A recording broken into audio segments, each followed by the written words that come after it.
I'm Luke Summerhays, and I love Flamigo.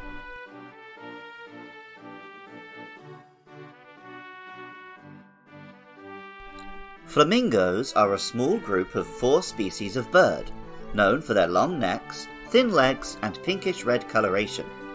The name flamingo comes from Spanish, meaning flame-colored, and was coined by Spanish explorers who encountered flamingos in South America. The word flamenco also comes from the same source, and refers to the beautiful, energetic dance style of southern Spain. Appropriately, flamingos are also great dancers. Male flamingos perform elaborate, synchronized dances with dozens of individual members, each trying to stand out and attract a mate. Into all of that steps Flamigo. Flamigo is a fighting-type Pokemon, which resembles a flamingo with its neck tied in a knot at the base.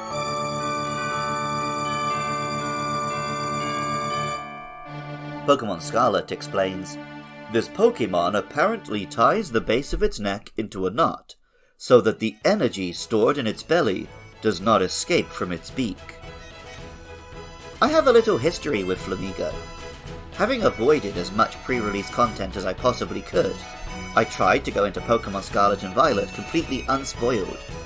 Right in the opening scene, I saw some Flamingo fly past, and excitedly spotted a bright pink, new Flamingo Pokemon. Some hours later, on my Pokemon Violet stream, I encountered Flamigo and caught it.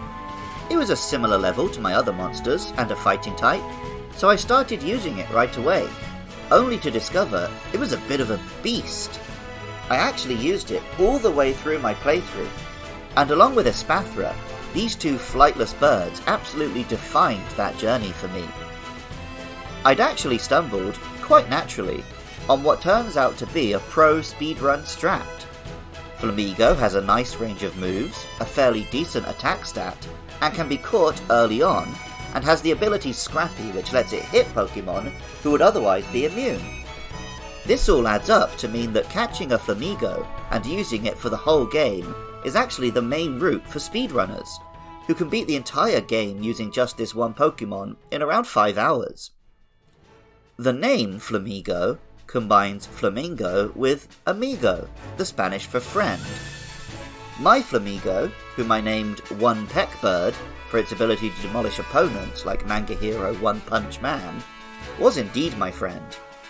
The Japanese name is Caramingo, attaching flamingo to the word karami, meaning involvement or relationship.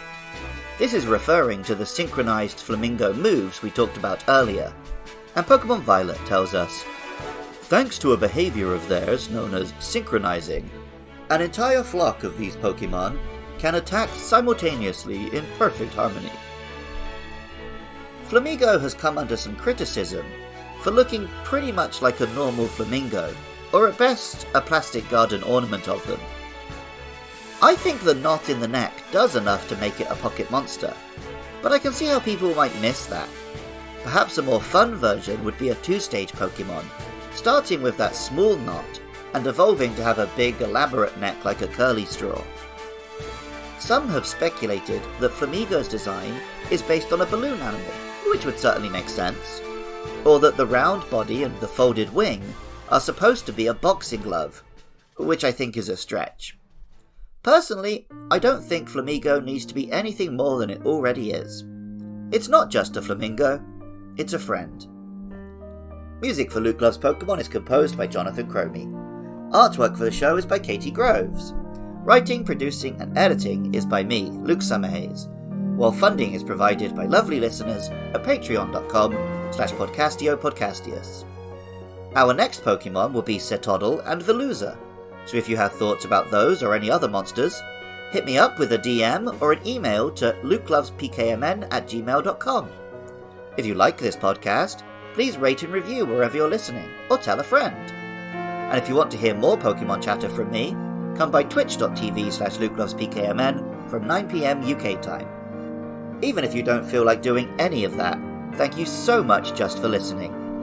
I love Flamigo, and remember, I love you too.